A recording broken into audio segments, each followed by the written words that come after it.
La historia de Halliburton es una lista de desastres. Comenzó en los peligrosos campos petroleros de Oklahoma y se extendió por todo el mundo. Esta empresa sigue la guerra y la catástrofe. Mira la evidencia. En Vietnam se benefició de la escalada bélica. En Irak mantuvo contratos masivos mientras los soldados morían electrocutados por su trabajo eléctrico deficiente. En el Golfo de México, su fracaso en Deepwater Horizon sepultó bajo el agua a 11 hombres.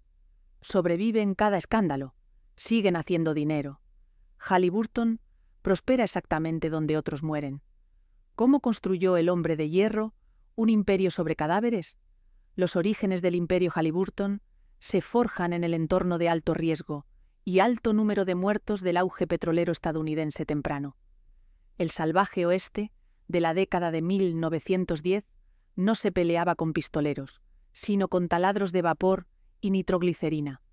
Era un mundo donde los buscadores de petróleo descendían sobre pueblos polvorientos de Texas y Oklahoma, erigiendo torres de madera que explotaban con frecuencia. Por cierto, si te apasionan estas historias de poder, dinero y legado, aquí descubrirás documentales sobre imperios familiares, fortunas ocultas y los secretos que marcaron el rumbo del mundo. Suscríbete y cada semana exploraremos juntos cómo el dinero construyó y destruyó grandes dinastías. Después de esto, continuamos, aplastando a los trabajadores que laboraban debajo o incinerándolos en géiseres de petróleo ardiente. En este paisaje de lodo y peligro apareció Earl Palmer Halliburton, un hombre que se convertiría en el hombre de hierro del campo petrolero, y cuya propia vida estaría definida por un impulso implacable que finalmente lo condujo a un final prematuro y violento. Nacido en 1892, en una granja pobre de Tennessee, Earl Halliburton era un hombre íntimamente familiarizado con la fragilidad de la vida. Su padre murió cuando Earl tenía solo 12 años, dejando a la familia en la miseria. Este primer encuentro con la mortalidad y la pobreza inculcó en Earl una ética de trabajo feroz, casi desesperada. Dejó el hogar siendo adolescente, vagando por los brutales mercados laborales de principios del siglo XX. Trabajó en barcos, trabajó en ferrocarriles y finalmente, en 1916, encontró su camino hacia los campos petroleros de California. Fue allí, trabajando para la compañía de cementación de pozos petroleros Perkins, donde Earl vio el asesino en la industria. Los pozos petroleros en los primeros días eran notoriamente inestables. Mientras los perforadores penetraban en yacimientos de alta presión, el agua a menudo se filtraba, arruinando el pozo, o peor aún, el gas presurizado expulsaba las herramientas de perforación del agujero. Una explosión descontrolada. Estas explosiones eran catastróficas. Mataban hombres instantáneamente, decapitándolos con acero volador o quemándolos vivos. Earl Halliburton tuvo una idea. Creía que al mezclar cemento y bombearlo por el pozo alrededor del revestimiento, podía sellar el pozo, evitando la intrusión de agua y, crucialmente, deteniendo las explosiones. Era una tecnología diseñada para domar la violencia de la tierra, pero Earl era arrogante, abrasivo y difícil. Fue despedido por Perkins en 1919. Se mudó a Burr Burnett, Texas, el corazón de un nuevo auge petrolero, sin nada más que un carro, un equipo de mulas y una bomba prestada. Fundó la compañía de cementación de pozos petroleros Nuevo Método. Los primeros años fueron una guerra física. Earl y su esposa Vida vivían en una tienda de campaña en los campos petroleros. Vida lavaba a mano la ropa cubierta de cemento de la cuadrilla. Earl trabajaba 20 horas al día, luchando físicamente con perforadores que no creían en su nuevo método. Era un peleador. Portaba un arma. Operaba en un ambiente sin ley, donde las disputas se resolvían con los puños. Pero su método funcionó. En 1920, un pozo masivo. El Skelly número 1 amenazaba con explotar. Era un pozo asesino. Earl Halliburton intervino, bombeó su cemento y mató la presión. El pozo fue domado. La leyenda de Halliburton había nacido. Para mediados de la década de 1920, el nuevo método se había convertido en la compañía de cementación de pozos petroleros Halliburton. Earl patentó su mezclador de chorro, un dispositivo que podía mezclar cemento lo suficientemente rápido como para mantener el ritmo de las bombas. Construyó una flota de camiones, se convirtió en millonario. Sin embargo, la riqueza se construyó sobre una base de peligro extremo. Los hombres que trabajaban para Halliburton, los cementadores, tenían uno de los trabajos más peligrosos de Estados Unidos. Trabajaban con bombas de alta presión, químicos tóxicos y maquinaria pesada, en pisos de plataformas resbaladizos empapados de petróleo. Los accidentes eran comunes. Se perdían dedos, se rompían huesos y los hombres morían. Earl Halliburton veía estas bajas con el desapego frío de un general. Pagaba bien a sus hombres, pero exigía obediencia absoluta de estilo militar. Era un destructor de sindicatos que aplastaba cualquier intento de sus trabajadores de organizarse para condiciones más seguras. Creía que la seguridad era una responsabilidad personal, no corporativa. A medida que la empresa creció en las décadas de 1930 y 40, Earl se convirtió en un titán industrial. Compró aviones para volar entre plataformas. Se expandió a Sudamérica y Medio Oriente, pero su vida personal estaba marcada por la paranoia del nuevo rico. Construyó un hogar tipo fortaleza en Los Ángeles, completo con pasajes secretos. No confiaba en nadie excepto en su familia. Pero Earl P. Halliburton, el fundador, no vivió para ver la transformación futura de su empresa. Para 1957, a solo 65 años, el hombre de hierro estaba fallando. Murió en Los Ángeles por complicaciones respiratorias, dejando atrás una familia no preparada para ejercer el poder que él había creado. Su muerte marcó el fin de la era heroica de la búsqueda salvaje de petróleo.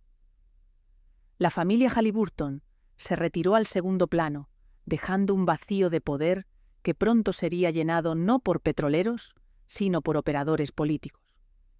El escenario estaba listo para una evolución oscura: beneficiarse de la guerra y la tortura. La muerte del fundador, Earl P. Halliburton, en 1957, marcó el fin de la era del industrialismo heroico de la empresa. El buscador de petróleo de voluntad férrea, que había luchado personalmente contra las explosiones en el piso de las plataformas, se había ido, dejando atrás un vacío de poder que sería llenado no por petroleros, sino por operadores políticos.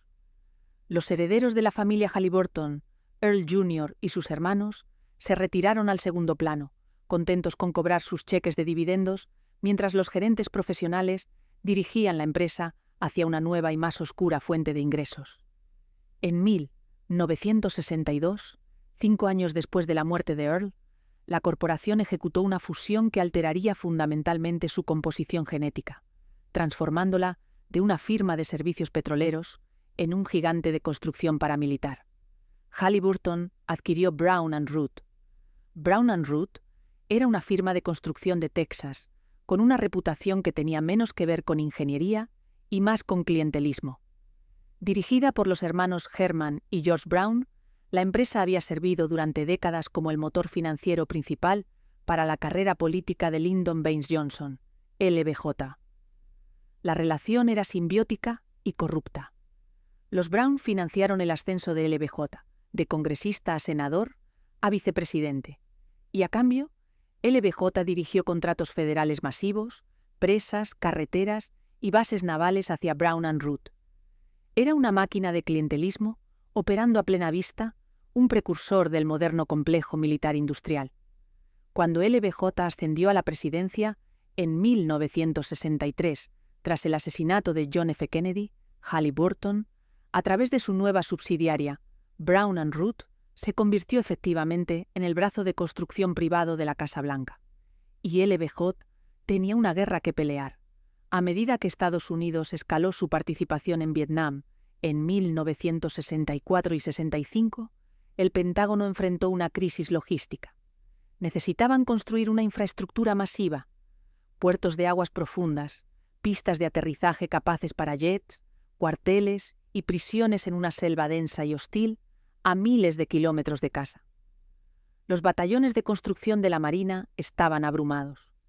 LBJ recurrió a sus viejos amigos. En 1965, Brown & Root fue nombrada socia líder en un consorcio conocido como RMK-BRJ, apodado los Constructores de Vietnam. Se les otorgó un monopolio virtual sobre la construcción militar en Vietnam del Sur. El contrato era una obra maestra de aprovechamiento de guerra. Era un acuerdo de costo más beneficio. Esto significaba que el gobierno reembolsaba a Halliburton todos sus gastos: mano de obra, materiales, transporte, y luego pagaba un porcentaje de ganancia garantizado encima de esos costos. Bajo este sistema perverso, no había ningún incentivo para ser eficiente. De hecho, cuanto más dinero desperdiciaba la empresa, más ganancia obtenía. Si un generador costaba $1.000, ganaban un porcentaje. Si pagaban $10.000 por el mismo generador, ganaban 10 veces más beneficio. El desperdicio no era un defecto, era el modelo de negocio. La escala de la operación era bíblica. Para 1967, Halliburton empleaba a más de 50.000 trabajadores en Vietnam, una mezcla de gerentes estadounidenses, trabajadores surcoreanos y vietnamitas locales. Vertieron millones de toneladas de concreto, dragaron puertos y construyeron bases aéreas como Tan Son Nhut y Da Nang. Pero el costo del contrato de costo más beneficio no era solo financiero, era humano.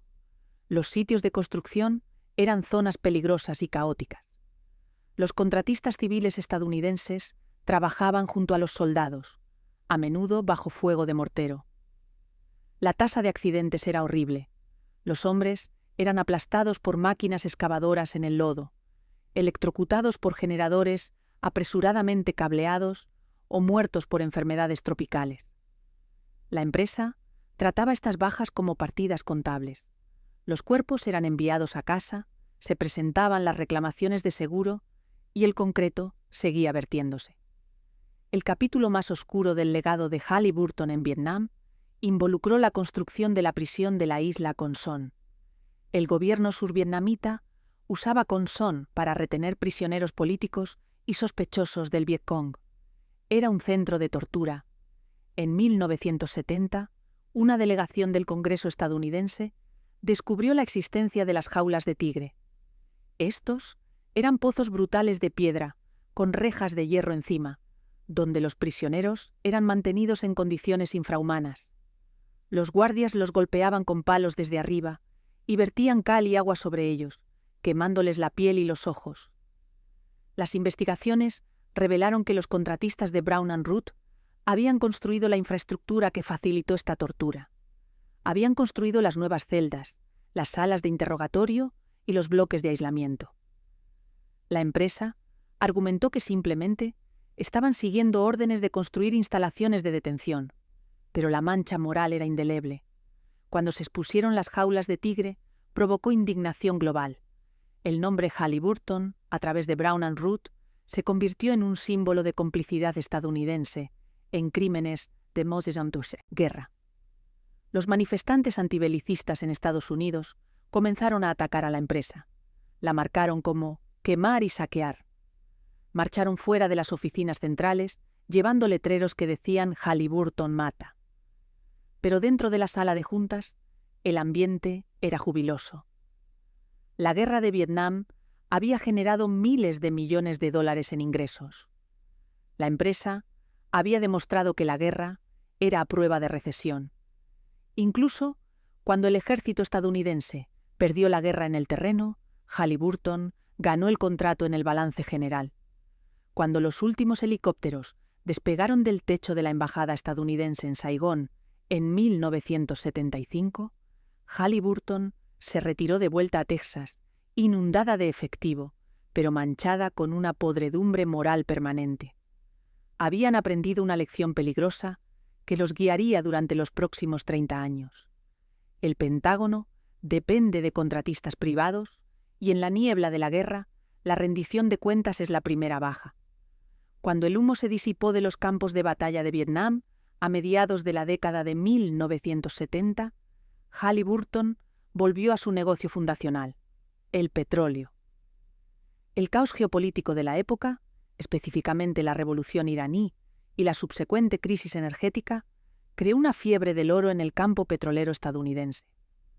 Durante unos años embriagadores, La empresa no podía hacer nada mal. El precio del petróleo se disparó, y con él, la demanda de los servicios de cementación y perforación de Halliburton. La empresa se expandió agresivamente, contratando a miles de nuevos trabajadores, construyendo campus extensos en Houston y Duncan, Oklahoma, y generando riqueza que fluía de vuelta a los herederos de la familia Halliburton. Earl Jr. y sus hermanas vivían vidas de lujo tranquilo y desconectado, aislados de la mugre de las plataformas. Pero la maldición de la industria es su volatilidad, un ciclo de auge y caída que trata a los trabajadores humanos como lastre desechable. En 1982, el fondo se derrumbó. La caída del petróleo fue un colapso económico catastrófico que devastó Texas y Oklahoma. Los precios del petróleo se desplomaron y la perforación se detuvo de la noche a la mañana. La respuesta de Halliburton al colapso fue un ejercicio brutal de supervivencia corporativa. Para proteger los dividendos de los accionistas y los herederos de la familia, la gerencia ejecutó uno de los despidos masivos más grandes en la historia industrial estadounidense. Entre 1982 y 86, Halliburton despidió a casi 70.000 empleados. Esto no fue solo una reducción de personal, fue una masacre social. Pueblos enteros en el campo petrolero fueron vaciados. Hombres que habían entregado sus cuerpos a la empresa fueron descartados sin indemnización. Sus pensiones se vaporizaron, sus casas fueron ejecutadas. La tasa de suicidio en los estados productores de petróleo se disparó. Esto fue violencia económica. Un tipo diferente de recuento de cadáveres que el de Vietnam, pero uno que dejó cicatrices profundas y duraderas en la clase trabajadora estadounidense. En esta atmósfera de desesperación y recortes de costos, la cultura de seguridad de toda la industria de servicios petroleros comenzó a erosionarse. Para sobrevivir los años difíciles, las empresas recortaron presupuestos de mantenimiento, extendieron turnos e ignoraron señales de advertencia. Esta cultura de negligencia preparó el escenario para una serie de desastres industriales que acosarían al sector. Mientras Occidental Petroleum llevaba la responsabilidad principal por el desastre de Piper Alpha en el Mar del Norte, en 1988, donde murieron 167 hombres, Halliburton estaba profundamente integrada en el mismo ecosistema letal. Halliburton era un contratista clave en la plataforma, proporcionando servicios de bombeo y cementación. El desastre fue un sombrío recordatorio de que el campo petrolero era un ambiente despiadado donde un solo atajo podía conducir a un holocausto. Para los herederos Halliburton, observando desde lejos, Piper Alpha fue una interrupción del negocio. Para las familias de los muertos, fue prueba de que la industria veía sus vidas como el costo de hacer negocios. A medida que la década de 1980 avanzaba, Halliburton luchaba por recuperar su equilibrio. Era un gigante herido, hinchado de deuda y sin una visión estratégica. Los gerentes profesionales que dirigían la empresa eran tecnócratas competentes, pero carecían del músculo político para asegurar los contratos verdaderamente masivos respaldados por el gobierno que habían alimentado el auge de la era de Vietnam. La empresa estaba a la deriva. Para 1990, con la Primera Guerra del Golfo, la Operación Tormenta del Desierto en el horizonte, el liderazgo de Halliburton se dio cuenta de que se estaban perdiendo de algo. Observaron cómo el ejército estadounidense se desplegaba en Arabia Saudita. Pero Halliburton no tenía la conexión interna que alguna vez disfrutó bajo LBJ. Necesitaban un nuevo patrón. Necesitaban un hombre que pudiera fusionar la corporación con el Pentágono. Pasaron los primeros años de la década de 1990 buscando a esta figura. Coquetearon con varios generales, retirados y políticos, buscando a alguien con la mezcla correcta de despiadado y conexiones. Las acciones de la empresa estaban estancadas. Necesitaban un cambio de juego. En 1993, el comité de búsqueda se concentró en un candidato que parecía casi demasiado perfecto. No era un hombre de negocios. Nunca había perforado un pozo de petróleo en su vida. Era un burócrata de carrera de Wyoming, un hombre con un historial de ataques cardíacos y una reputación como el último experto de Washington. Acababa de terminar un mandato como secretario de Defensa, donde había gestionado exitosamente el ciclo mediático de la Guerra del Golfo y supervisado la reestructuración del ejército estadounidense. Su nombre era Dick Cheney. El cortejo fue silencioso e intenso. Cheney buscaba un paracaídas dorado después de sus años en el servicio público. Halliburton buscaba una llave del tesoro. En 1995 se cerró el trato. Dick Cheney fue nombrado presidente y director ejecutivo de Halliburton. La contratación de Cheney fue el punto de inflexión. Marcó el fin definitivo de Halliburton como una mera empresa y su renacimiento como una máquina política. Los empleados en los campos petroleros de Texas aún no lo sabían, pero su nuevo jefe no estaba interesado en la geología de la cuenca pérmica. Estaba interesado en la geografía del poder estadounidense. Estaba a punto de llevarlos en un viaje que conduciría desde las salas de juntas de Dallas hasta los pozos ardientes de Irak, y lo haría con una eficiencia sangre fría que el mismo Earl Halliburton podría haber admirado, incluso mientras retrocedía ante las consecuencias. Cuando Dick Cheney llegó a Dallas en octubre de 1995 para tomar el timón de Halliburton, trajo consigo una filosofía que reescribiría fundamentalmente las reglas de la guerra estadounidense. Cheney no estaba interesado en el trabajo sucio tradicional de perforar petróleo. Veía eso como un negocio de commodities sujeto a los caprichos del mercado. Estaba interesado en un monopolio. Entendía, desde sus años como secretario de Defensa, que el ejército estadounidense estaba experimentando una crisis silenciosa. La reducción posterior a la Guerra Fría había despojado al Pentágono de su cola logística. El ejército aún podía luchar, pero ya no podía alimentarse, alojarse o transportarse durante períodos prolongados sin ayuda. Cheney posicionó a Halliburton para ser esa ayuda. Su estrategia era la privatización total de la logística militar. Expandió agresivamente el alcance de un vehículo contractual conocido como LOGCAP, Programa de Aumento Civil Logístico. Bajo la vigilancia de Cheney, la subsidiaria de Halliburton KBR, Kellogg Brown and Root, transformó LOGCAP de un remanso burocrático en una fuente de ingresos multimillonaria que efectivamente convirtió a la empresa en la cuarta rama de las Fuerzas Armadas. El campo de pruebas para este nuevo modelo fueron los Balcanes.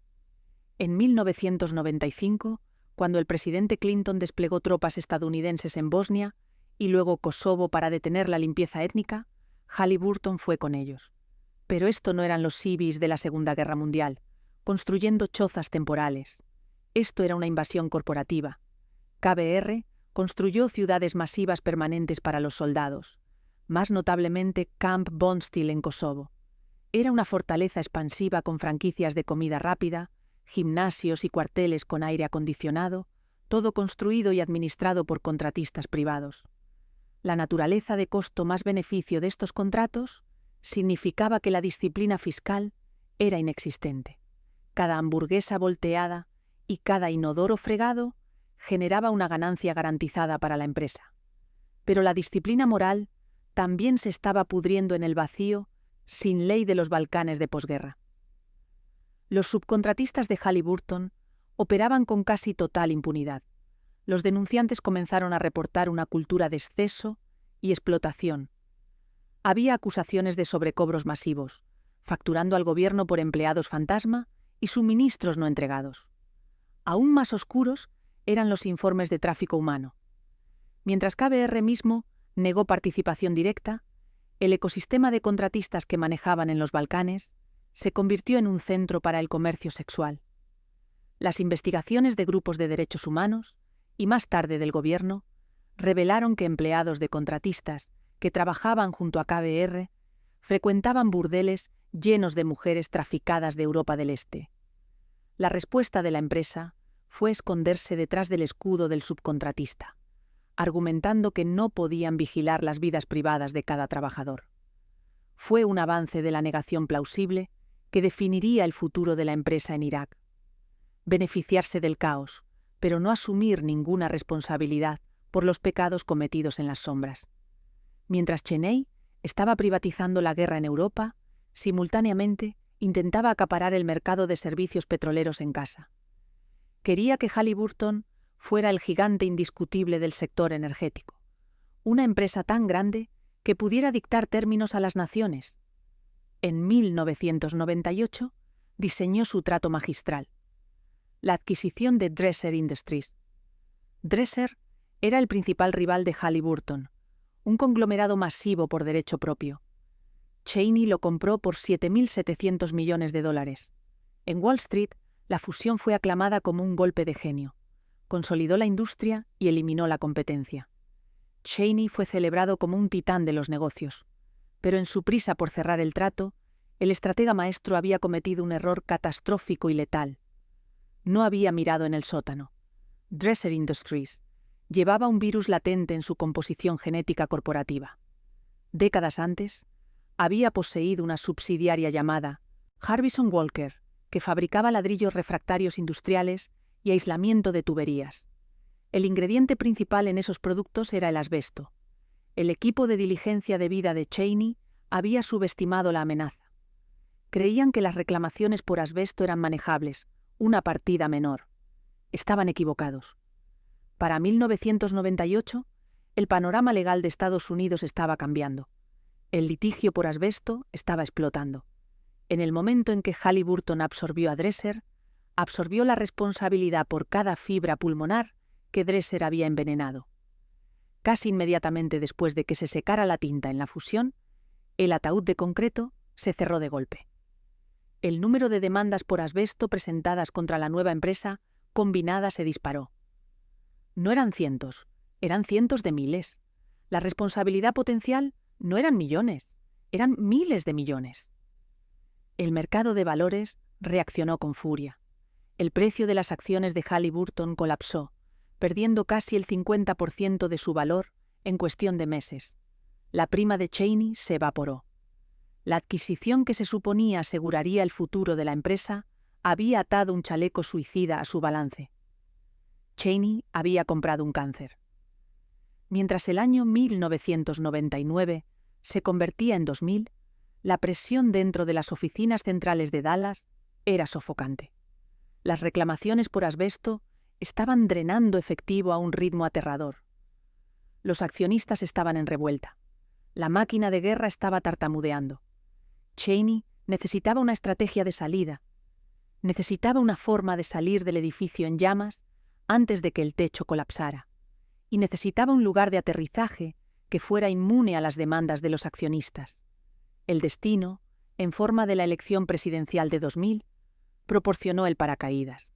Cuando George W. Bush le pidió a Cheney que liderara la búsqueda de un vicepresidente y luego eventualmente le pidió a Cheney que fuera el vicepresidente, fue el último fracaso hacia arriba. En julio de 2000, Dick Cheney renunció como director ejecutivo de Halliburton, pero no se fue con las manos vacías. A pesar del desastre del asbesto que había diseñado, a pesar del colapso de las acciones y a pesar de las nubes éticas sobre los Balcanes, la junta directiva, hombres que Cheney había designado, le otorgaron un paquete de indemnización que no era nada menos que un saqueo. Recibió un paquete de jubilación valorado en aproximadamente $36 millones. Se le permitió mantener opciones sobre acciones no ejercidas por valor de millones más. Y en un detalle que se convertiría en un pararrayos político, se le otorgó un salario de compensación diferida que continuaría pagándole cientos de miles de dólares al año mientras estaba sentado en la Casa Blanca. Cuando Cheney salió por la puerta, a finales de 2000, dirigiéndose a la campaña electoral, dejó atrás una empresa que estaba estructuralmente rota pero políticamente preparada.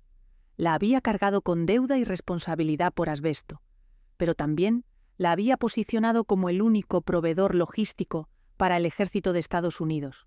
Sabía mejor que nadie que si los republicanos ganaban la Casa Blanca, el dividendo de paz terminaría. Habría nuevas guerras y Halliburton, su creación, sería la única empresa capaz de pelearlas. La partida de Dick Cheney en julio de 2000 dejó a Halliburton en un estado de animación suspendida, un coloso conteniendo la respiración, La responsabilidad por asbesto de la adquisición de Dresser Industries era un cáncer financiero que estaba haciendo metástasis diariamente, con demandas acumulándose en los tribunales desde Texas hasta Pensilvania. El precio de las acciones continuó su espiral descendente, eliminando los ahorros de jubilación de empleados que habían sido leales durante décadas. Pero dentro de las suites ejecutivas en Dallas, el estado de ánimo no era de pánico, sino de anticipación calculada. El exdirector ejecutivo de la empresa estaba ahora en la lista republicana. Si George W. Bush ganaba las elecciones, Halliburton tendría un amigo en la oficina más alta del país. Esta apuesta política dio sus frutos en noviembre de 2000, cuando la Corte Suprema decidió la elección a favor de Bush. Mientras Cheney se preparaba para prestar juramento como vicepresidente, Halliburton estaba finalizando silenciosamente la infraestructura para la siguiente fase de su existencia. La máquina de guerra estaba completamente ensamblada. KBR, su brazo de ingeniería, tenía el contrato LOGCAP, otorgándole el monopolio de la logística del ejército.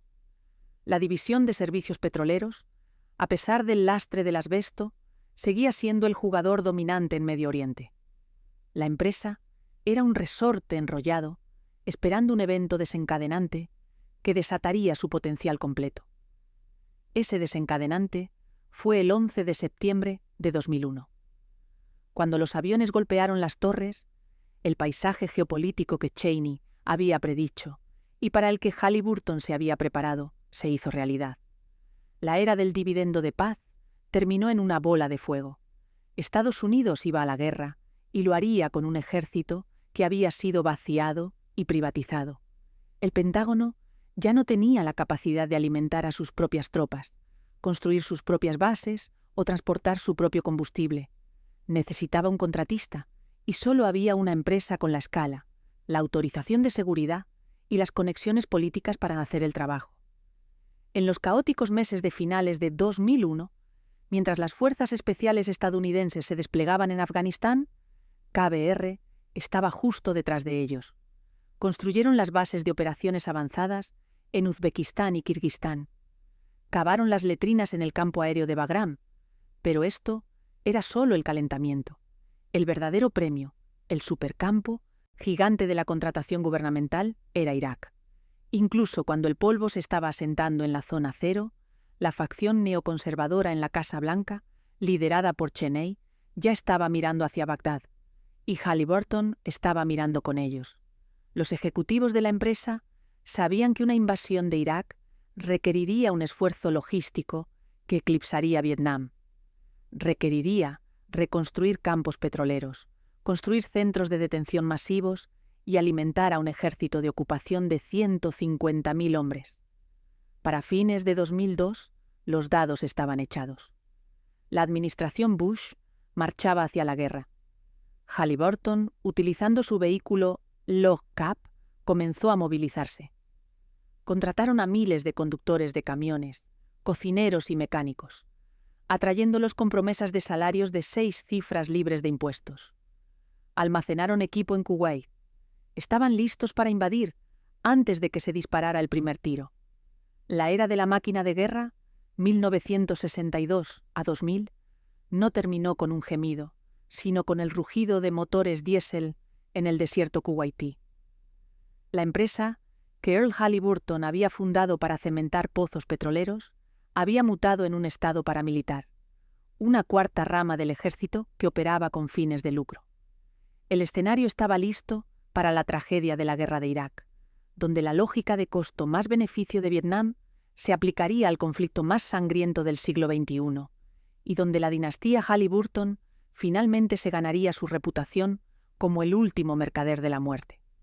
El amanecer del siglo XXI trajo consigo la oportunidad más lucrativa y letal en la historia de la dinastía Halliburton. La empresa había pasado la década de 1990 construyendo la infraestructura de un ejército privado, pero carecía de una guerra para pelear. Eso cambió con la ascensión de su exdirector ejecutivo, Dick Cheney, a la vicepresidencia de Estados Unidos. Halliburton, específicamente su subsidiaria de ingeniería KBR, Kellogg Brown & Root, Estaba esperando porque debido al trabajo preparatorio que Cheney había establecido durante su mandato como director ejecutivo, KBR tenía el contrato LOGCAP III, un acuerdo masivo de final abierto con el Ejército de Estados Unidos para proporcionar apoyo logístico en cualquier lugar de la Tierra. Era una licencia para imprimir dinero. Pero el verdadero premio, el supercampo gigante de beneficios de guerra, era Irak.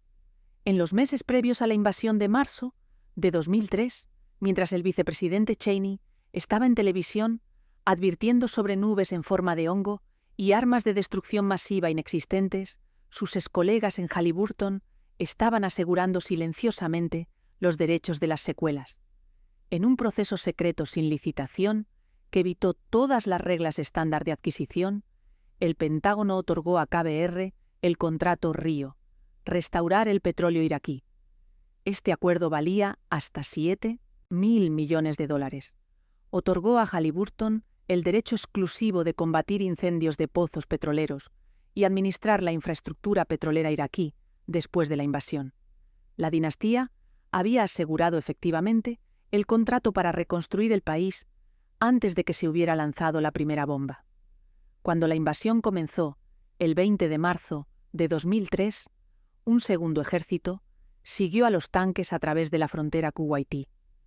Este ejército no usaba camuflaje. Usaban monos de KBR, conducían camiones de combustible, construían instalaciones de comedor y cavaban letrinas. Para dotar de personal a este ejército privado, Halliburton lanzó una campaña de reclutamiento masiva en el corazón de Estados Unidos. Apuntaron a conductores de camiones, mecánicos y trabajadores en pueblos económicamente deprimidos en Texas, Luisiana y el Medio Oeste. La oferta era seductora. Ven a Medio Oriente, apoya a las tropas y gana de $80.000 a $100.000 al año libres de impuestos. Para hombres que luchaban por pagar hipotecas o manutención infantil, era una oferta que cambiaba vidas, pero los reclutadores dejaron fuera el detalle más crítico. No les dijeron a estos civiles que estarían conduciendo camiones sin blindaje a través de zonas rojas controladas por insurgentes. No les dijeron que no se les entregarían armas ni chalecos antibalas. No les dijeron que a los ojos del enemigo, un conductor de camión de KBR era un objetivo legítimo. Halliburton estaba movilizando una fuerza laboral de escudos humanos. Estaban enviando padres y abuelos a un matadero sin protección de la Convención de Ginebra para proteger los márgenes de beneficio de un contrato de costo más beneficio. Los ejecutivos en Houston conocían los riesgos. Tenían informes de inteligencia detallando la insurgencia creciente. Pero cada camión que rodaba, cada galón de combustible entregado, era un evento facturable. La máquina de guerra tenía hambre y necesitaba cuerpos para alimentarla. A medida que 2003 se convirtió en 2004, la insurgencia en Irak explotó. La liberación se convirtió en una ocupación sangrienta. Las carreteras de Irak se convirtieron en los lugares más peligrosos de la tierra, bordeadas de artefactos explosivos improvisados y equipos de emboscada. El ejército estadounidense comenzó a blindar sus Humvees, pero los camiones de Halliburton permanecieron como objetivos de piel blanda, ataúdes rodantes conducidos por hombres que creían que estaban a salvo porque sus reclutadores les habían mentido. El escenario estaba listo para una tragedia que expondría el verdadero costo de la privatización. En una carretera polvorienta al oeste de Bagdad, un convoy de camiones cisterna de combustible de Halliburton estaba a punto de ser enviado a una zona de muerte, sacrificado en el altar de la conveniencia logística. La emboscada del Viernes Santo se acercaba y demostraría que para la dinastía, la vida de un contratista era solo otra partida en el costo de hacer negocios. La fecha, 9 de abril de 2004, marcó el fin de la guerra falsa para los contratistas de Halliburton y el comienzo de una masacre. Era Viernes Santo. En Camp Anaconda, una base aérea estadounidense expansiva al norte de Bagdad, un convoy de 19 camiones cisterna de combustible y 2 vehículos de escolta militar se preparaban para partir hacia el aeropuerto internacional de Bagdad. Los conductores eran civiles, camioneros de pueblos pequeños de Estados Unidos, que se habían inscrito para ganar dinero para sus familias. Habían sido informados por gerentes de KBR de que la ruta estaba verde, código militar para segura y asegurada. Esto era una mentira. La ruta estaba roja. El convoy designado 725-04 salió a la carretera polvorienta, hacia el corazón del Triángulo Sunita. Los conductores estaban desarmados. Sus camiones no estaban blindados. Estaban conduciendo miles de galones de combustible de jet, altamente inflamable, a través de una zona de guerra que apenas días antes había estallado en una insurrección total. Los gerentes de KBR conocían los riesgos. Los informes de inteligencia habían marcado la ruta como una zona de muerte. Pero la presión para entregar el combustible y facturar al gobierno por la entrega anuló la seguridad de los hombres. Cuando el convoy entró en la ciudad de Abu Ghraib, la trampa se cerró. Fue una emboscada masiva coordinada. Insurgentes armados con granadas propulsadas por cohetes y ametralladoras abrieron fuego desde los tejados y callejones. El vehículo líder fue golpeado instantáneamente. Los camiones cisterna de combustible, efectivamente bombas rodantes, comenzaron a explotar. El convoy se desintegró en un infierno caótico de diésel ardiente y metal gritando. Los conductores atrapados en sus cabinas no tenían forma de defenderse. Stephen Hewlett, de 48 años de Missouri, fue asesinado en su camión. Jack Montague, de 52 años de Illinois, fue tiroteado y asesinado. Tony Johnson, Jeffrey Parker, William Bradley y Timothy Bell, todos empleados de KBR, fueron masacrados. Pero el horror no terminó con el tiroteo. Los insurgentes arrastraron algunos de los cuerpos de los restos. Los profanaron, los saquearon y los dejaron ardiendo en la carretera como un mensaje a los invasores. Un conductor, Thomas Hamill, logró arrastrarse fuera de su camión en llamas. Fue capturado por insurgentes, recibió un disparo en el brazo y fue mantenido como rehén en un agujero en el suelo durante semanas antes de escapar. La emboscada del Viernes Santo fue un punto de inflexión. Destrozó la ilusión de que los contratistas eran no combatientes. Reveló el cálculo brutal del modelo de negocio de Halliburton. Los civiles eran más baratos de perder que los soldados. El ejército no tenía que escribir cartas a casa a las familias de los contratistas. La empresa sí. Y la empresa trató estas muertes no como tragedias nacionales, sino como reclamaciones de seguro. Después, las familias de los conductores muertos demandaron a Halliburton. Argumentaron que la empresa había enviado a sabiendas a sus seres queridos a una trampa mortal para proteger sus márgenes de beneficio. Produjeron correos electrónicos que mostraban que los gerentes de KBR habían sido advertidos sobre el peligro, pero ordenaron que el convoy procediera de todos modos. La defensa legal de Halliburton fue una clase magistral de cinismo. Argumentaron que estaban operando bajo la dirección del ejército estadounidense y, por lo tanto, tenían derecho a inmunidad de campo de batalla. Afirmaron que un tribunal civil no tenía jurisdicción sobre decisiones tomadas en una zona de guerra.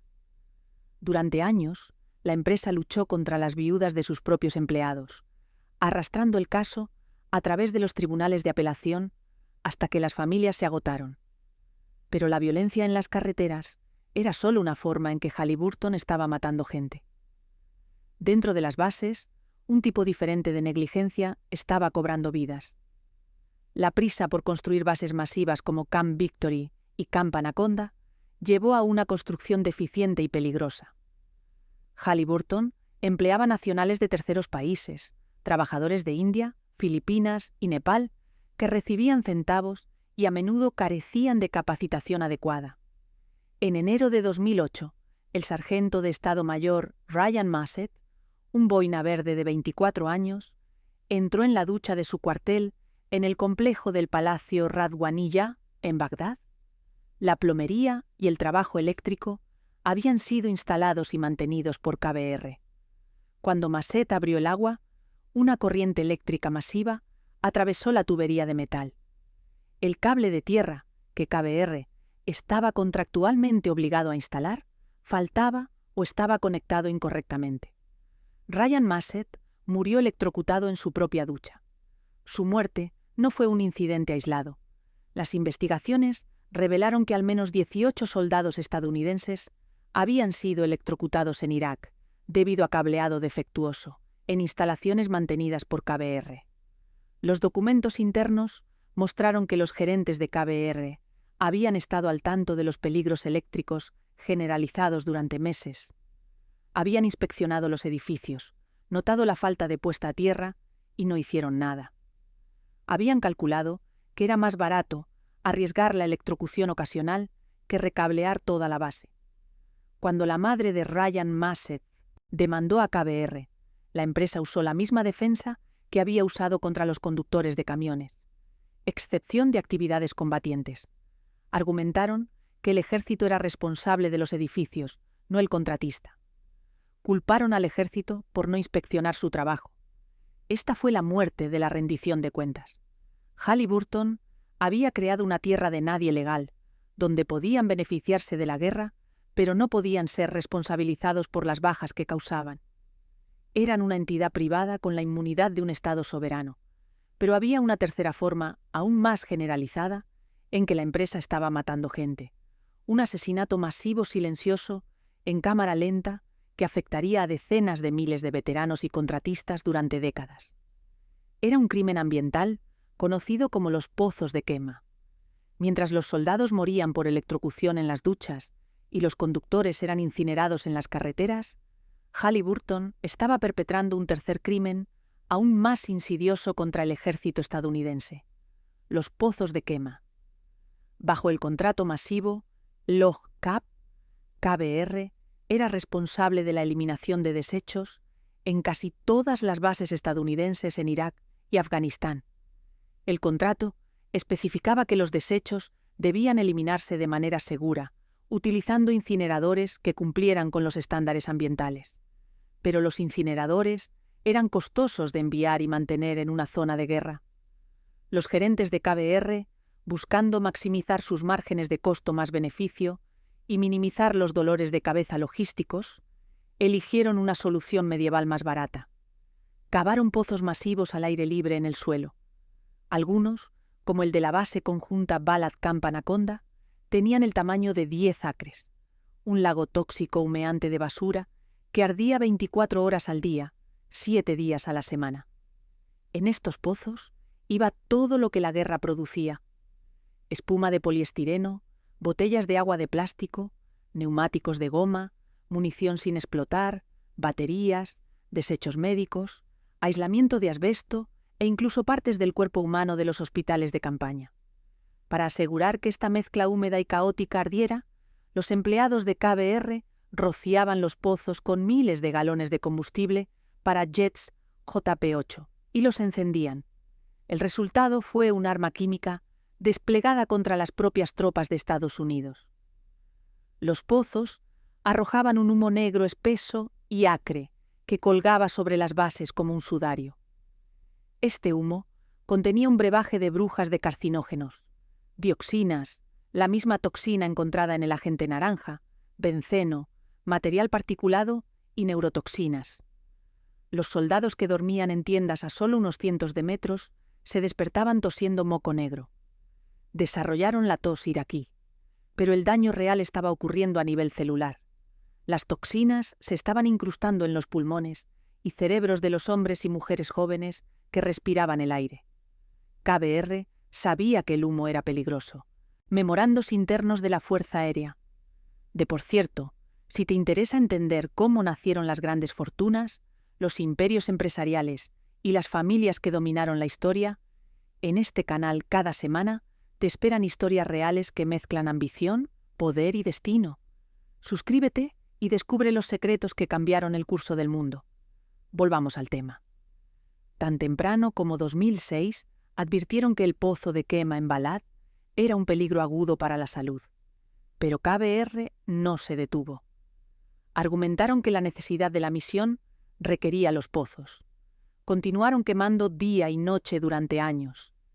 El recuento de cadáveres de los pozos de quema es imposible de calcular con precisión porque es una masacre en cámara lenta. No mató soldados instantáneamente. Los mató 5, 10 o 15 años después. Los veteranos regresaron a casa, solo para desarrollar cánceres raros y agresivos, bronquiolitis constrictiva, una enfermedad pulmonar terminal y trastornos neurológicos graves. Leroy Torres, un policía estatal de Texas y reservista del ejército, se desplegó en Balad en 2007. Regresó a casa con una enfermedad pulmonar que terminó su carrera y lo dejó jadeando por aire. Demandó a KBR, convirtiéndose en el rostro de un movimiento que expuso la negligencia de la empresa.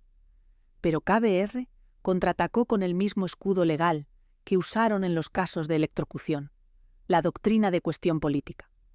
Argumentaron que un tribunal no podía cuestionar las decisiones de campo de batalla tomadas bajo la dirección del ejército. Durante una década, esta maniobra legal protegió a la dinastía de la responsabilidad, dejando a miles de veteranos enfermos a morir sin compensación, sus pulmones destruidos por el contratista que su gobierno había contratado para apoyarlos. A medida que la guerra se prolongaba, hasta 2007 y 2008, los escándalos que rodeaban a KBR comenzaron a fusionarse en un retrato de una empresa fuera de control. Pero un incidente, quizás más que cualquier otro, expuso la absoluta anarquía de la cultura Halliburton. No era una historia de guerra, sino de violencia sexual. En julio de 2005, una empleada de KBR de 19 años, llamada Jamie Lee Jones, llegó a Bagdad. Era civil, asistente administrativa. 4 días después de su llegada, fue invitada a una reunión en las viviendas de la empresa en la zona verde. Le dieron una bebida. Se despertó a la mañana siguiente desnuda, magullada y sangrando. Había sido drogada y violada en grupo por sus compañeros empleados de KBR. Cuando reportó el asalto a la gerencia de KBR, no llamaron a la policía militar. No la llevaron a un hospital. En cambio, según su testimonio, la encerraron en un contenedor de envío. Fue retenida allí durante 24 horas, custodiada por hombres armados sin comida ni agua. Le advirtieron que si salía del contenedor, sería arrestada por violar órdenes. Finalmente, fue rescatada por un oficial del Departamento de Estado Comprensivo que la ayudó a llegar a un médico y volar a casa. Pero cuando intentó demandar a Halliburton en un tribunal estadounidense, chocó contra un muro legal que la empresa había erigido silenciosamente años antes. Enterrada en la letra pequeña de su contrato de empleo, había una cláusula de arbitraje obligatorio. Establecía que cualquier disputa con la empresa, incluidas las acusaciones de agresión sexual, debía resolverse en una audiencia de arbitraje privada y secreta, no en un tribunal público. Halliburton argumentó que Jones había acordado renunciar a su derecho a un juicio. El caso de Jamie Lake Jones se convirtió en una indignación nacional. Expuso cómo Halliburton usaba la letra pequeña legal para silenciar a las víctimas y proteger a los depredadores dentro de sus filas.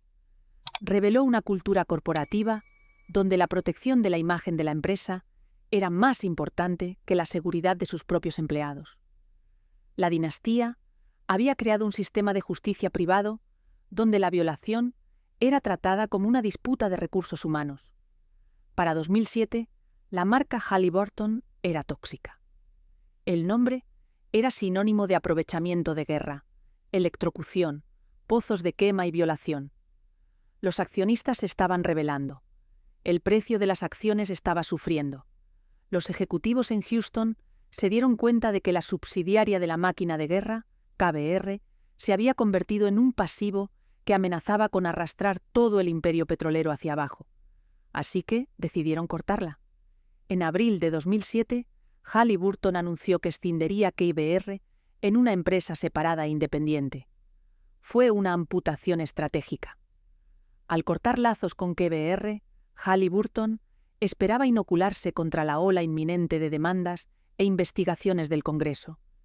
Querían volver a ser una empresa aburrida de servicios petroleros, dejando atrás el bagaje sangriento de la guerra de Irak. Dick Cheney, el hombre que había diseñado la fusión, todavía estaba en la Casa Blanca, protegido por privilegio ejecutivo. Los herederos de la familia Halliburton todavía estaban cobrando sus cheques, pero los soldados y contratistas que habían sido electrocutados envenenados y violados, se quedaron luchando contra un fantasma. La entidad que los había dañado, Halliburton KBR, se había dividido en dos, creando un laberinto legal diseñado para asegurar que la rendición de cuentas nunca se encontrara. Con KBR escindida, Halliburton esperaba dejar atrás los escándalos de la guerra y volver a sus raíces como empresa energética. Pero llevaron la misma cultura imprudente de vuelta a los campos petroleros. La mentalidad de máquina de guerra, beneficio sobre seguridad, había infectado la composición genética de ingeniería de toda la corporación. Y cuando la nueva década amaneció, esta negligencia estaba a punto de desencadenar el peor desastre ambiental en la historia estadounidense. Mientras la guerra de Irak oficialmente terminaba con la retirada estadounidense, en 2011, el alcance completo de la tragedia entró en foco. La era Halliburton KBR en Irak había generado más de 39.500 millones de dólares en ingresos para la empresa. Fue la guerra más rentable en la historia corporativa. Pero el balance humano fue una masacre. 718 contratistas trabajando para KBR y sus subcontratistas habían muerto. 18 soldados habían sido electrocutados en duchas construidas por la empresa. Miles de veteranos y trabajadores estaban regresando a casa con pulmones destruidos por los pozos de quema, tosiendo su propio tejido, muriendo muertes lentas de cánceres raros y bronquiolitis constrictiva. Y Jamie Lake Jones, la mujer violada en los cuarteles, perdió su demanda civil contra KBR en 2011, derrotada por un equipo legal que la pintó como promiscua y el asalto como consensuado. La dinastía había sobrevivido la guerra. Dick Cheney, el arquitecto, se había retirado a su finca en Wyoming, rico y sin remordimientos, habiendo recibido un trasplante de corazón en 2012 que extendió su vida mientras los soldados que envió a la guerra morían de insuficiencia cardíaca causada por humo tóxico. Los herederos Halliburton continuaron viviendo en lujo tranquilo. El año 2014 marcó el fin de la era. Las tropas se habían ido mayormente. Las demandas se estaban resolviendo o siendo desestimadas. La máquina de guerra había hecho su trabajo. Había extraído casi 40.000 millones de dólares del Tesoro de Estados Unidos, dejado un país roto y una generación envenenada de veteranos a su paso, y cortado exitosamente la responsabilidad legal del activo corporativo. Halliburton seguía siendo un gigante, todavía perforando, todavía cementando. Pero ahora era una empresa atormentada por una legión de fantasmas. Los conductores de camiones ardiendo en la carretera, los soldados muriendo en las duchas y los trabajadores explotando en el Golfo. Todos sacrificados para alimentar el resultado final de una dinastía construida sobre tumbas. La maldición de Halliburton de poner el beneficio sobre la seguridad no terminó en Irak. Siguió a la empresa a casa. En abril de 2010, la empresa enfrentó una catástrofe que demostraría que la mentalidad de máquina de guerra había infectado también sus operaciones petroleras. Halliburton era el contratista contratado por BP para cementar el pozo Macondo en el Golfo de México. El trabajo era crítico. El cemento era el sello final. Pero los gerentes de Halliburton ignoraron las advertencias de que su mezcla de cemento espumoso era inestable. El 20 de abril de 2010, el cemento falló. El gas atravesó, se encendió y destruyó la plataforma Deepwater Horizon. La explosión mató a 11 hombres y desató el peor derrame de petróleo en la historia de Estados Unidos. Después, los ejecutivos ordenaron un encubrimiento, eliminando simulaciones por computadora que mostraban que sabían que el cemento fallaría. Eventualmente, se declararon culpables de destruir evidencia. Pero mientras el mundo observaba el Golfo arder, los ejecutivos de Halliburton estaban navegando silenciosamente un campo minado, legal global separado, que amenazaba con exponerlos como criminalmente corruptos a escala planetaria. El foco de esta nueva crisis no estaba en Estados Unidos, sino en los pantanos del delta del Níger. El escándalo se conoció como TSKJ. Durante más de una década, Halliburton, a través de su subsidiaria KBR, había sido parte de un consorcio de 4 empresas, construyendo una planta masiva de licuefacción de gas natural en la isla Boni, Nigeria. El proyecto valía $6.000 millones, pero para asegurar los contratos en una de las naciones más corruptas de la Tierra, el consorcio supuestamente había pagado sobornos a escala industrial.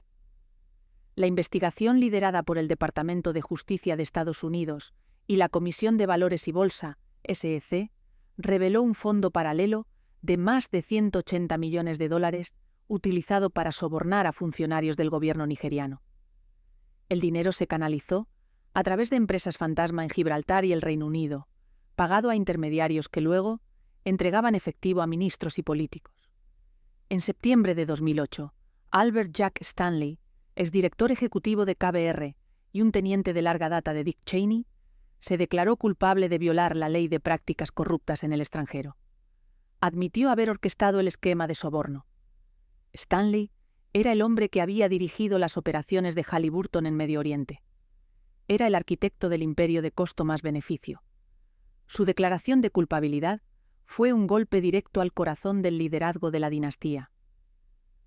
Pero el verdadero recuento de cadáveres del escándalo TSKJ no estaba en la sala del tribunal. Estaba en el delta del Níger. Los $180 millones en sobornos habían apuntalado un régimen nigeriano corrupto que sistemáticamente saqueó la riqueza petrolera del país, mientras dejaba al pueblo del delta en pobreza abyecta. El dinero que Halliburton pagó para asegurar su planta de gas alimentó directamente las redes de clientelismo de políticos que usaban fuerzas de seguridad estatales para aplastar el disenso local. En los años posteriores al escándalo, 2010 a 2012, la violencia en el delta se intensificó. Grupos militantes furiosos por la explotación extranjera y la devastación ambiental causada por la quema de gas y los derrames de petróleo, asociados con proyectos como la isla Boni, atacaron oleoductos y secuestraron trabajadores petroleros. El ejército nigeriano respondió con redadas brutales en aldeas. El soborno de Halliburton no solo había comprado un contrato, había comprado una guerra. El dinero de la empresa había armado a las mismas fuerzas estatales que estaban matando civiles para proteger la planta de gas. En febrero de 2009, KBR, ahora escindida pero legalmente atada a los crímenes cometidos bajo propiedad de Halliburton, acordó pagar una multa de $579 millones para resolver los cargos. Halliburton misma pagó casi 300 millones más para resolver quejas civiles. Pero en 2012, el acto final del drama se desarrolló. Jack Stanley fue sentenciado a 30 meses en prisión federal. La imagen era impactante. El exdirector ejecutivo de KBR, el hombre que una vez había comandado miles de millones de dólares en contratos de Irak y volado en jets privados con Dick Cheney, fue esposado y llevado a una penitenciaría federal. Fue un raro momento de rendición de cuentas. Pero para la gente de la isla Boni, observando las antorchas de gas arder noche y día, envenenando su aire y matando sus peces, la sentencia de prisión no cambió nada. Los sobornos se habían pagado. La planta se construyó y la pobreza permaneció.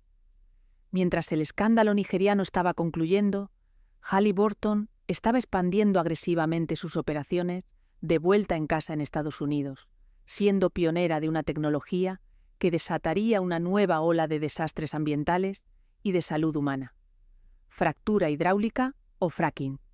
El fracking implica disparar millones de galones de agua, arena y químicos a gran profundidad bajo tierra para romper roca de esquisto y liberar gas natural y petróleo.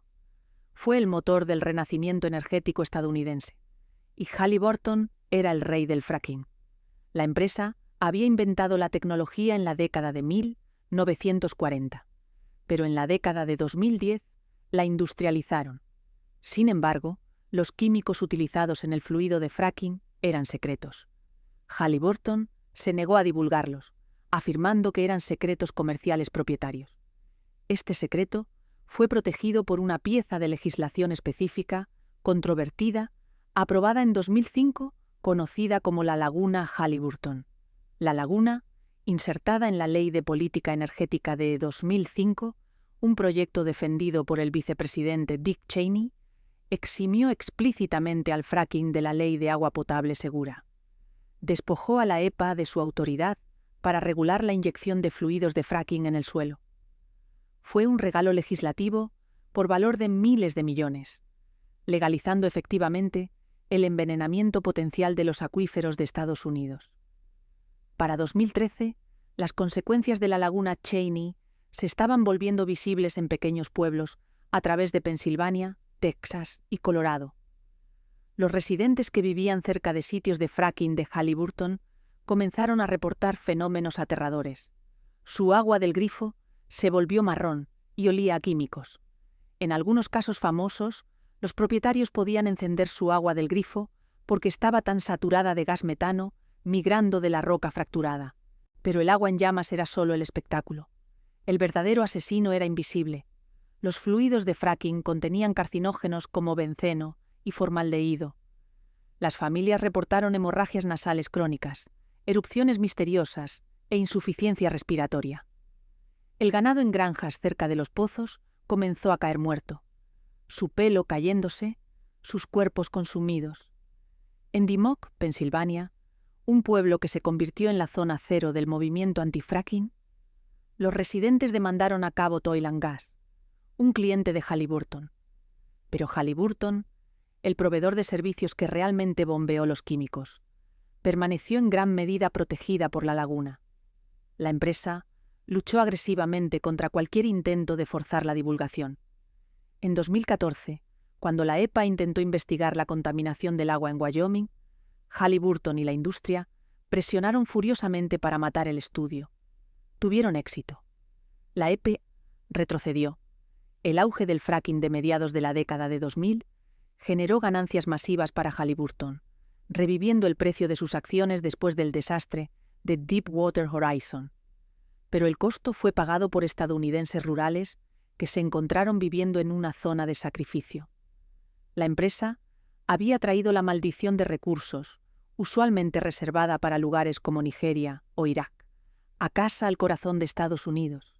Estaban extrayendo riqueza del suelo y dejando atrás un legado de agua envenenada y ganado muriendo, protegidos por una ley escrita por su exdirector ejecutivo. Mientras Halliburton estaba envenenando los acuíferos de Pensilvania, bajo la protección de la laguna Cheney, un tipo diferente de veneno se filtraba a través de la estrategia corporativa de la empresa. Para 2014, el precio global del petróleo comenzó a tambalearse, y luego, en 2015, se derrumbó. El auge había terminado. Los frackers, que habían pedido prestado miles de millones para perforar pozos en Texas y Dakota del Norte, quebraron. Halliburton, el gigante de servicios que dependía de su negocio, enfrentó un precipicio de ingresos. Los ejecutivos en Houston, liderados por el director ejecutivo Dave Lesar, decidieron que la única forma de sobrevivir la recesión era eliminar a su mayor rival. Pusieron sus miras en Baker Hughes. En noviembre de 2014, Halliburton anunció que adquiriría Baker Hughes por $34.600 millones. Estaba destinado a ser la fusión del siglo, creando un duopolio de servicios petroleros que dominaría el planeta. La entidad combinada controlaría casi el 50% del mercado de fracking estadounidense. Pero la máquina de guerra se había vuelto demasiado grande. El Departamento de Justicia de Estados Unidos bajo la administración Obama vio la fusión no como un trato de negocios, sino como una pesadilla antimonopolio. Argumentaron que mataría la competencia, elevaría los precios para los consumidores y le daría a Halliburton un apalancamiento peligroso sobre el suministro energético estadounidense. Durante 18 meses, de 2015 a 2016, Halliburton luchó contra el gobierno. Gastaron millones en abogados y cabilderos. Ofrecieron vender activos por valor de miles de millones para apaciguar a los reguladores. Pero el Departamento de Justicia se mantuvo firme. En mayo de 2016, el trato colapsó. El fracaso fue una humillación. Halliburton se vio obligada a pagar una tarifa de ruptura de $3.500 millones a Baker Hughes, una de las penalizaciones más grandes por una fusión fallida en la historia. La empresa había apostado la granja y perdido. Para pagar este desastre, Halliburton se volvió contra su propia fuerza laboral. En 2016 y 2017, la empresa inició una ola brutal de despidos masivos. Más de 35.000 empleados, casi el 40% de su fuerza laboral global, fueron despedidos. Estos eran los trabajadores, los conductores de camiones, los cementadores que habían construido la fortuna de la empresa durante el auge del fracking. Fueron descartados en una economía que no tenía lugar para ellos. Los despidos crearon una cultura de supervivencia, de miedo y agotamiento en los campos petroleros. Aquellos que mantuvieron sus trabajos se vieron obligados a trabajar horas más largas con menos recursos. La cultura de seguridad, ya dañada por los años de auge, se desintegró completamente. En la cuenca pérmica de Texas y los campos de Bakken de Dakota del Norte, las tasas de accidentes se dispararon. Los hombres fueron aplastados por tuberías, quemados por explosiones químicas y muertos en accidentes de conducción relacionados con la fatiga. La maldición Halliburton de muerte en el lugar de trabajo regresó con venganza. Pero el costo más trágico fue psicológico. Las comunidades del campo petrolero, devastadas por los despidos, se convirtieron en la zona cero de las muertes por desesperación. Las tasas de suicidio entre los trabajadores petroleros se dispararon. La adicción a los opioides, alimentada por lesiones en el lugar de trabajo y desesperanza económica, fue desenfrenada. Halliburton había extraído la riqueza del suelo, y cuando el precio bajó, dejaron atrás pueblos fantasma llenos de hombres desempleados y adictos. A medida que la década se cerraba, los fantasmas de la guerra de Irak regresaron para atormentar a la empresa en un tribunal estadounidense. El litigio de los pozos de quema, que había estado estancado durante años por la defensa de cuestión política de Halliburton, llegó a la Corte Suprema en enero de 2019. El tribunal se negó a escuchar el caso, efectivamente, devolviéndolo a los tribunales inferiores. Fue una derrota procesal para los veteranos, pero mantuvo vivo el asunto. La batalla legal continuó. Veteranos como Leroy Torres, jadeando por aire, continuaron muriendo mientras los abogados de Halliburton presentaban mociones para desestimar. El contraste era marcado. En 2019, Halliburton reportó ingresos de $22.000 millones. Sus ejecutivos volaban en jets privados. Su exdirector ejecutivo, Dick Cheney, vivía en cómoda jubilación. Pero los soldados que habían respirado el humo de los pozos de quema estaban organizando ventas de pasteles para pagar su quimioterapia. La máquina de guerra había privatizado exitosamente el beneficio de la guerra, pero había socializado el costo. Los veteranos moribundos eran la responsabilidad externalizada del plan de negocios de Halliburton. Cuando llegó 2020, trayendo consigo el shock global de la pandemia de COVID-19, Halliburton enfrentó una nueva crisis. El precio del petróleo se desplomó a territorio negativo en abril de 2020. La perforación se detuvo. La empresa perdió $3.000 millones solo en el primer trimestre, pero en el caos, la empresa vio una oportunidad para limpiar la casa. Usaron la pandemia como cobertura para despedir a miles de trabajadores más y cerrar instalaciones de bajo rendimiento. Simplificaron la operación, despojándose de los últimos vestigios de la atmósfera familiar que Earl Halliburton había intentado cultivar una vez. La empresa, que emergió de la pandemia en 2021, era más delgada, más mala y más automatizada. Era una empresa de servicios de campo petrolero digital que dependía de inteligencia artificial y monitoreo remoto, reduciendo la necesidad de trabajadores humanos. La era del hombre de hierro había terminado verdaderamente. Las máquinas se habían hecho cargo y los humanos, los trabajadores, los soldados, los civiles, eran simplemente daño colateral en el algoritmo de extracción. Mientras Halliburton estaba simplificando despiadadamente su fuerza laboral durante la pandemia, un secreto tóxico que había estado enterrado durante una década comenzó a burbujear desde el suelo en el corazón de Estados Unidos. La laguna Halliburton de 2005 había permitido a la empresa ocultar los ingredientes de su fluido de fracking, tratando la receta química como un secreto de Estado propietario. Pero en 2021, un informe histórico de Médicos por la Responsabilidad Social finalmente descifró el código. El informe titulado «Fracking con químicos para siempre» reveló una verdad aterradora. Entre 2012 y 2020, Halliburton y otras empresas de servicios petroleros habían bombeado millones de libras de PFAS, sustancias de PER y polifluoroalquilo, en pozos de petróleo y gas a través de Estados Unidos. Los PFAS se conocen como químicos para siempre porque nunca se descomponen en el medio ambiente. Se bioacumulan en el cuerpo humano, incluso en cantidades microscópicas.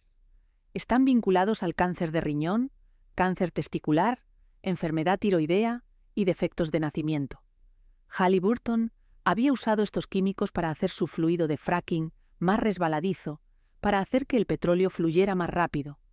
Los habían inyectado directamente en las capas freáticas de comunidades rurales, en Texas, Pensilvania y Colorado. La revelación cambió la naturaleza del debate sobre el fracking, de un argumento ambiental a una emergencia de salud pública. En condados donde Halliburton operaba fuertemente, los médicos estaban viendo grupos inexplicables de cánceres raros en niños. En el condado de Washington, Pensilvania, docenas de niños que vivían cerca de sitios de fracking fueron diagnosticados con sarcoma de Ewing, un cáncer de hueso raro y mortal. Los padres observaron morir a sus hijos, sus huesos devorados por la enfermedad, mientras la empresa que operaba los pozos se negaba a divulgar qué químicos estaban usando. La Laguna protegió a Halliburton de la responsabilidad. Argumentaron exitosamente en los tribunales que no podían ser demandados por envenenar el agua, si los demandantes no podían probar exactamente qué químico secreto causó el cáncer. Era una defensa circular perfecta. No te diremos con qué te envenenamos, así que no puedes probar que te envenenamos. Esta era la corrupción del mundo traída a casa. El mismo desprecio por la vida humana que Halliburton había mostrado en los pozos de quema de Irak y las plantas de gas de Nigeria, ahora se aplicaba a los agricultores y familias de Pensilvania. La empresa veía el campo estadounidense no como una comunidad, sino como una zona de extracción de recursos. Mientras el escándalo químico se desarrollaba en Estados Unidos, la división internacional de la empresa estaba finalizando el papeleo de otro escándalo de soborno, esta vez en Angola. El acuerdo angoleño, finalizado con la SEC, en julio de 2017 y reverberando a través de los departamentos de cumplimiento de la empresa hasta la década de 2020, fue un recordatorio contundente de que la máquina de guerra no había cambiado sus colores, solo había cambiado de continentes. La investigación de la SEC encontró que Halliburton había pagado más de $3.700.000 a una empresa angoleña local para satisfacer requisitos de contenido local.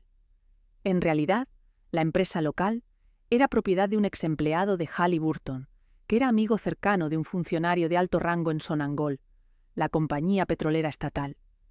El dinero era un soborno, simple y llanamente. Era el precio de entrada para perforar en los lucrativos campos de aguas profundas de Angola. ¿La penalización?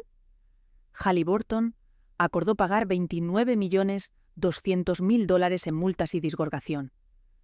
Para el observador promedio, $29 millones suenan como un castigo.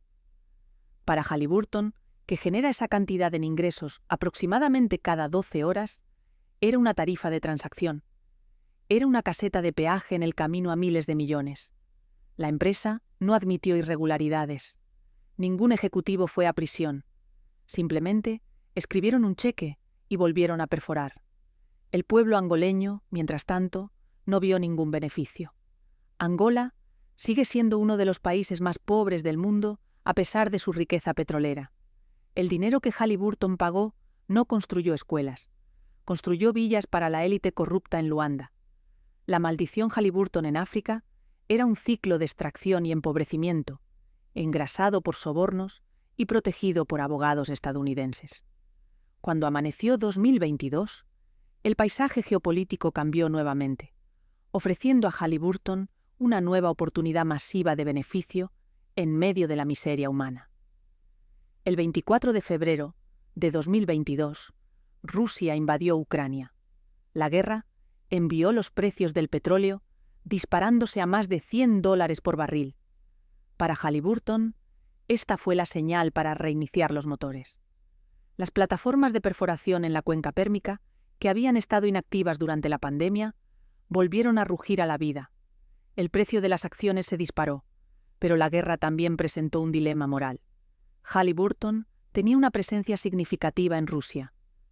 Tenían miles de empleados allí, ayudando al gigante petrolero estatal ruso Gazprom a perforar los pozos que financiaban la máquina de guerra de Vladimir Putin.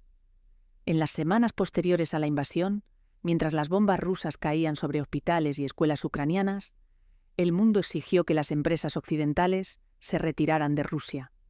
McDonald's se fue, Starbucks se fue, BP y Shell anunciaron que estaban saliendo. Halliburton dudó. Durante semanas, la empresa permaneció en silencio, continuando dando servicio a los campos petroleros rusos. Cada barril de petróleo que ayudaban a bombear ponía dinero directamente en el cofre de guerra del Kremlin. Los críticos acusaron a Halliburton de ser patrocinador de guerra. Argumentaron que la tecnología de la empresa era esencial para la economía rusa, y al quedarse eran cómplices en la masacre de civiles en Mariúpol y Bucha. No fue hasta el 18 de marzo de 2022, casi un mes después del inicio de la guerra, y solo después de una intensa presión de las sanciones y el público, que Halliburton finalmente anunció que cerraría sus operaciones en Rusia. Pero la salida no fue una postura moral. Fue un cálculo de negocios. Vendieron sus activos rusos a un equipo de gestión local. La tecnología, el equipo y la experiencia permanecieron en Rusia, continuando bombeando petróleo para Putin. Halliburton había transferido efectivamente su capacidad de hacer guerra al enemigo, lavándose las manos de la responsabilidad, mientras aseguraba que el petróleo seguía fluyendo. Este era el retrato definitivo de la dinastía en la década de 2020, una corporación que envenenaba a niños estadounidenses con químicos para siempre, sobornaba a dictadores africanos para contratos y dudó en detener el financiamiento de una guerra genocida hasta que las sanciones hicieron imposible quedarse. La máquina de guerra no tenía bandera, ni lealtad, ni conciencia. Solo tenía un mandato: perforar. A medida que 2023 se desarrolló, Halliburton se encontraba en el centro de una crisis energética global que estaba generando ganancias inesperadas no vistas desde la guerra de Irak. El conflicto en Ucrania había cortado las líneas de gas de Europa desde Rusia, creando una demanda desesperada impulsada por el pánico de GNL estadounidense, gas natural licuado. Las plataformas de fracking en Texas y Pensilvania, atendidas por Halliburton, estaban funcionando 24 horas al día. La empresa reportó ingresos anuales de $23.000 millones, un aumento que señaló que la máquina de guerra estaba de vuelta en su mejor momento. Pero mientras los accionistas celebraban los aumentos de dividendos, se estaba escribiendo un capítulo final amargo para las víctimas de la guerra anterior de la empresa. Durante 15 años, los veteranos expuestos a los pozos de quema en Irak y Afganistán habían estado peleando una guerra de dos frentes, uno contra el cáncer que devoraba sus pulmones y otro contra KBR Halliburton en los tribunales federales. Para 2023, la guerra legal había terminado efectivamente y la empresa había ganado. A pesar de años de batallas legales, el rechazo de la Corte Suprema de escuchar el caso cementó la inmunidad de campo de batalla de Halliburton, cambiando la carga enteramente al contribuyente estadounidense. La carga de esta negligencia corporativa se trasladó enteramente al contribuyente estadounidense. En agosto de 2022, el presidente Biden firmó la ley PACT, una pieza histórica de legislación que expandió los beneficios de la BEA para víctimas de pozos de quema. Asignó $280.000 millones de dinero público para tratar los cánceres y enfermedades respiratorias causadas por el humo tóxico. Esta fue la contabilidad final grotesca de la privatización de la guerra. Halliburton había sido pagada miles de millones para manejar los desechos. Lo habían hecho de manera barata y peligrosa para maximizar las ganancias. Y ahora los ciudadanos estaban pagando miles de millones más para curar a los soldados que Halliburton había roto. La empresa había privatizado exitosamente las ganancias y socializado las bajas. Mientras los veteranos morían en hospitales de la PFA, Halliburton enfrentaba un nuevo tipo de escándalo de muerte en el corazón de Estados Unidos. La crisis de contaminación de PFA, o químicos para siempre, que había comenzado como un murmullo en comunidades rurales, había explotado en una tormenta legal nacional. A lo largo de 2023, demandas presentadas por distritos de agua y municipios a través de Estados Unidos comenzaron a apuntar a los gigantes de servicios de campo petrolero. Alegaban que los fluidos de fracking inyectados por Halliburton habían envenenado permanentemente el acuífero. En pequeños pueblos en el oeste de Texas y Oklahoma, las tasas de cánceres raros y defectos de nacimiento se estaban disparando. Las familias observaban morir a su ganado y enfermarse a sus hijos, atrapadas en tierras donde el agua era imbebible. La defensa de Halliburton era consistente con su historia: negar, retrasar y ofuscar. Lucharon contra la divulgación de fórmulas químicas.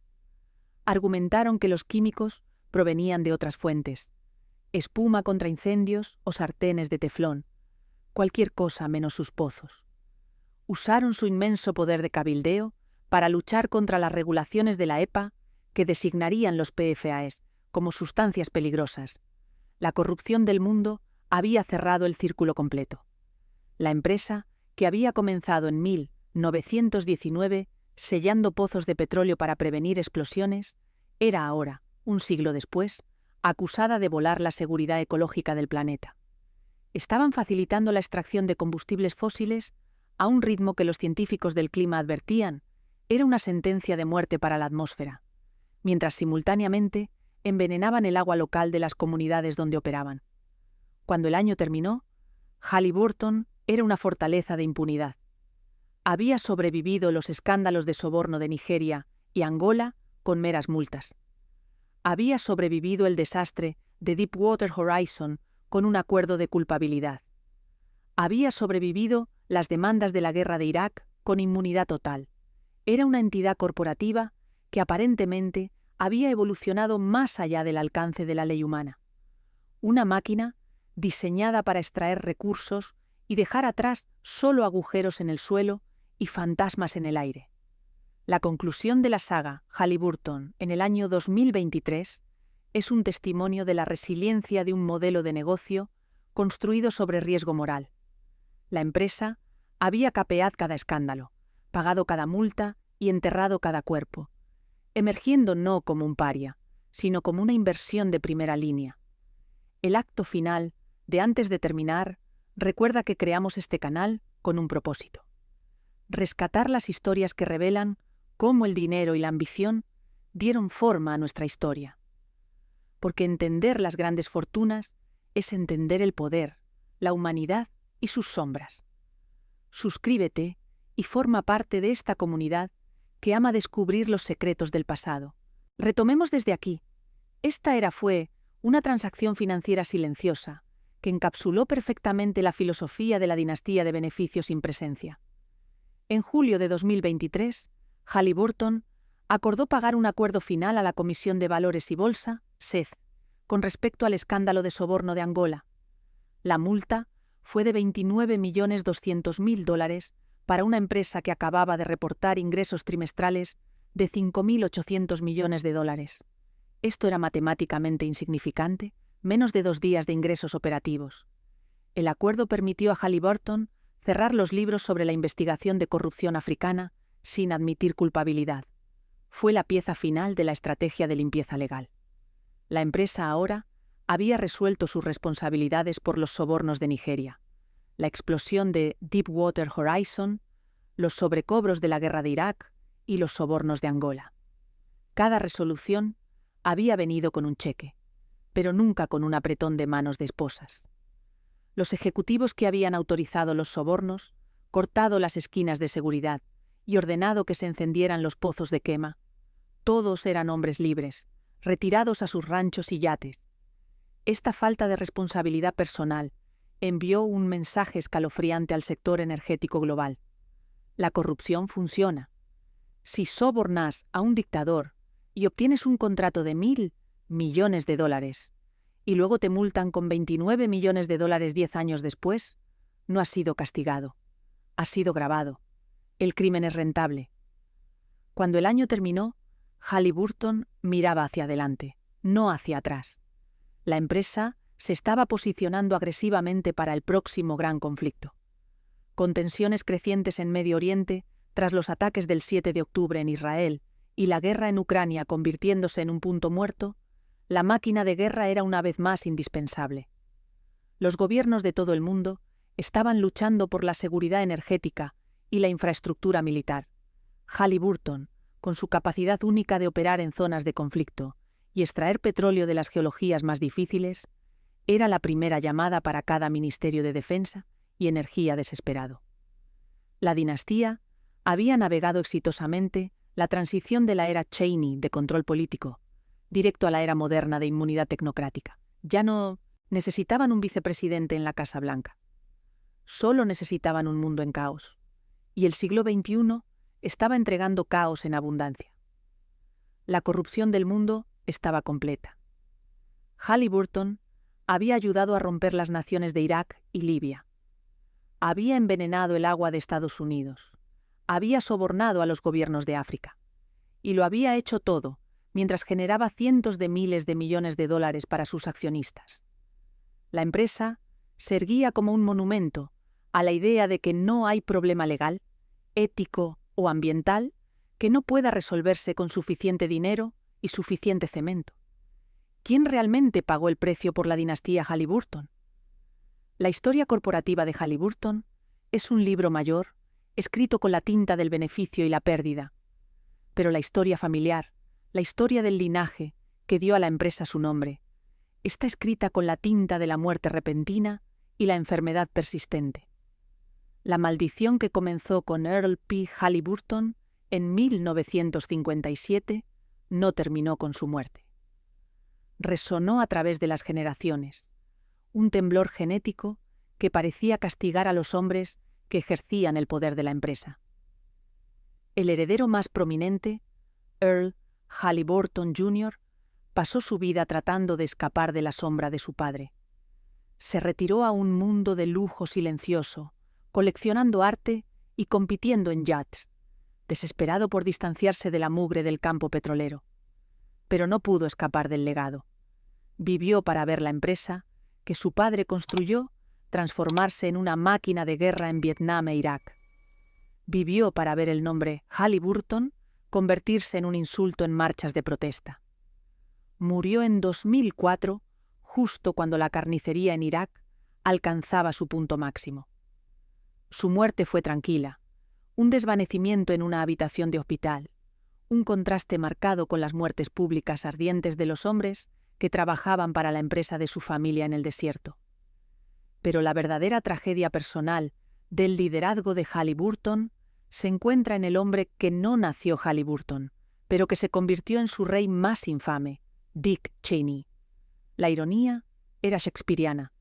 El hombre que había enviado a miles de jóvenes estadounidenses saludables a morir en los pozos de quema de Irak, hombres que regresarían con pulmones destruidos y corazones fallando, recibió un nuevo corazón para extender su propia vida. Recibió el regalo definitivo de supervivencia, mientras los soldados que comandó fueron negados beneficios por discapacidad por el gobierno que dirigió. La supervivencia de Cheney es un testimonio del poder de la medicina moderna, pero también es un símbolo de la desigualdad del legado de Halliburton. Los ejecutivos reciben trasplantes, los soldados reciben cáncer. La máquina de guerra consume los cuerpos de los pobres para sostener las vidas de los ricos. A partir de 2024, el nombre de la familia Halliburton ha desaparecido en gran medida de la esfera pública. Los herederos están dispersos, su fortuna diluida por generaciones de herencia. Ya no son capitanes de industria. Son simplemente individuos ricos, viviendo en los enclaves tranquilos de Texas y California. Su conexión con la empresa se reduce a un símbolo bursátil. La dinastía se ha desintegrado. El hombre de hierro no tiene sucesor.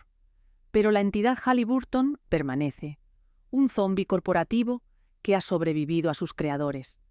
Es una empresa sin alma, una máquina que existe solo para perforar y facturar. Ha despojado la identidad familiar completamente, reemplazándola con el anonimato frío de un conglomerado multinacional. El legado físico de la familia, las mansiones, los yates, los jets privados, se está desvaneciendo. Pero el legado humano permanece vívido en los cementerios de Estados Unidos e Irak. Se encuentra en las tumbas de los 11 hombres en Deepwater Horizon. Se encuentra en las fosas sin marcar de los aldeanos nigerianos, asesinados por fuerzas de seguridad pagadas con sobornos de Halliburton. Y se encuentra en los hospitales de la BOA, donde los veteranos de la guerra de Irak toman sus últimos alientos entrecortados. La maldición Halliburton nunca fue sobre un fantasma o un hechizo. Fue sobre la aritmética simple y brutal de un negocio que valoraba el concreto más que la carne. La familia se ha ido, pero el ataúd de concreto que construyeron todavía está abierto, esperando la próxima guerra, el próximo auge petrolero y la próxima generación de hombres dispuestos a morir por un cheque de pago. La desintegración de la reputación de la dinastía Halliburton se refleja en la desintegración del orden mundial que ayudó a crear. La guerra contra el terror, alimentada por la doctrina de Cheney, de ataque preventivo, y la doctrina de Halliburton de logística privatizada, ha dejado un legado de inestabilidad que se extiende desde las ruinas de Mosul hasta los campos de refugiados de Europa. El papel de la empresa en este desenredo geopolítico no es una nota al pie, es un capítulo central. Al monetizar el caos, Halliburton creó un circuito de retroalimentación donde la inestabilidad generaba beneficio y el beneficio incentivaba más inestabilidad. Este legado de cinismo ha infectado profundamente la cultura política estadounidense. La puerta giratoria entre Halliburton y la Casa Blanca, personificada por Dick Cheney, destrozó la confianza pública en el gobierno. Validó las teorías de conspiración de los cínicos de que las guerras se pelean no por la libertad, sino por contratos petroleros. La frase «nada de sangre por petróleo», una vez un eslogan de protesta, se convirtió en un veredicto histórico. En 2024, Halliburton opera como un gigante tecnocrático elegante, su departamento de relaciones públicas trabajando incansablemente para lavar su imagen verde con conversaciones sobre captura de carbono y perforación sostenible. Pero los fantasmas no pueden ser exorcizados. La empresa enfrenta un futuro donde sus crímenes pasados, el soborno en Nigeria, el envenenamiento en Pensilvania, las electrocuciones en Irak, no son solo hechos históricos, sino precedentes legales que darán forma a la responsabilidad corporativa durante décadas. La tragedia definitiva de la historia de Halliburton es la traición de la visión original del fundador. Earl P. Halliburton comenzó su empresa para salvar vidas, para detener las peligrosas explosiones que mataban a los trabajadores. Un siglo después, su empresa se ha convertido en un motor que consume vidas. El hombre de hierro construyó un negocio sobre el dominio del concreto. Sus sucesores construyeron un imperio sobre el dominio de la corrupción. El ataúd de concreto está sellado, pero el libro mayor todavía está abierto, registrado en los pulmones de los moribundos.